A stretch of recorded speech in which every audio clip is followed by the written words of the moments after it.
აფხაზურას ისტორია მოკლედ ასეთია, სახელი საიდან მოდის აფხაზურა, პირდაპირ აფხაზეთზე მიგვითითებს.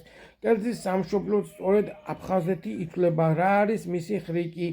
ძველად აფხაზეთში ხორცს ბადექონში ახვევდნენ, რომ შეწვისას არ გამოშრეს და წვნიანი შიგნით დარჩეს. ბადექონიანი ღორის შიგნიდან ამოღებული თხელი ცხიმოვანი ბადია მთაში და სანაპიროზე. ეს მეთოდი ძალიან პრაქტიკული იყო განსაკუთრებით შამფურზე შეწვისას.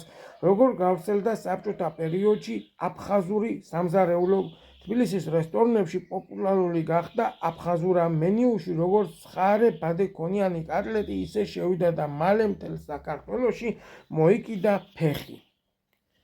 დღეს უკვე ქართულ სუფრაზე კლასიკად ითვლება. ბევრი ფიქრობს, რომ მეგრულია, იმდენად შეითავსა დასავლეთმა მთავარი ნიშანი უცვლელია ბადექონი და ბევრი წაკა, ანუ აფხაზური ფესვები აქვს, მაგრამ უკვე საერთო ქართული გახდა. მოამზადეთ ინგრედიენტები: ხორცის ფარს შეურიეთ ნიორი, ქინძი, კამა, წიწაკა, მარილი, ხმელი, ქონდარი და ბროწეული.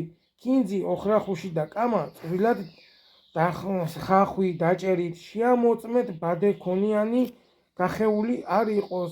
ბადექონი გაშალეთ სამზარეულოს დაფაზე და ზედ ფარში მოათავსეთ.